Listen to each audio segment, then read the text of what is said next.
That question turns the mirror, and it's a powerful one. If being in a relationship with a man is often experienced as a humiliation ritual, then being in a relationship with a woman, particularly for men, could be framed as something else entirely, depending on the man's level of maturity, emotional intelligence, and sense of self. Let's explore a few possible truths, especially in the current social climate. 1. For an emotionally unready man, being in a relationship with a woman is a mirror he's not ready to look into.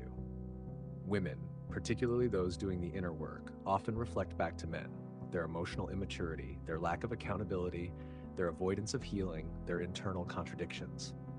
So, to these men, the relationship becomes a burden, not a blessing. It feels like constant confrontation with their unhealed wounds, emotional demands they're not equipped to meet, a challenge to the fragility of their identity. Instead of seeing a woman's depth as an invitation to rise, they perceive it as an attack on their freedom, manhood, or ego. Not a two. For a man rooted in patriarchy, being in a relationship with a woman is a power negotiation. He might want her love, body, loyalty, but not her equality. He may weaponize traditional gender roles when convenient, but expect modern benefits. To him, the relationship becomes a place to assert dominance, not mutuality. So he often tries to mold her into someone easier to control, dismisses her needs as nagging or emotional, measures his worth by her submission, not her joy. In this dynamic, he may feel empowered, but she feels diminished.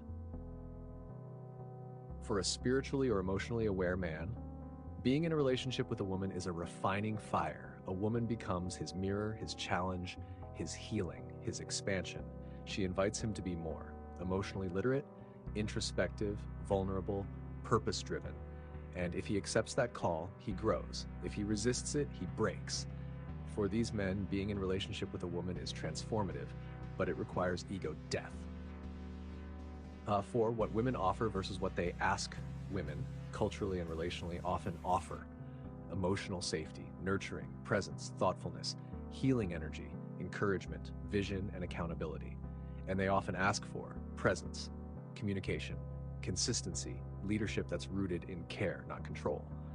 The tragedy is this: women often offer more than what they ask for, and men, feeling that exchange as pressure instead of honor, sometimes flee, sabotage, or resent the very love being poured into them. So, in summary, if being with a man is often a humiliation ritual for women, then being with a woman, for many men, is an unmet invitation to evolve. For some, it becomes a burden they weaponize. For others, a blessing they finally rise to meet.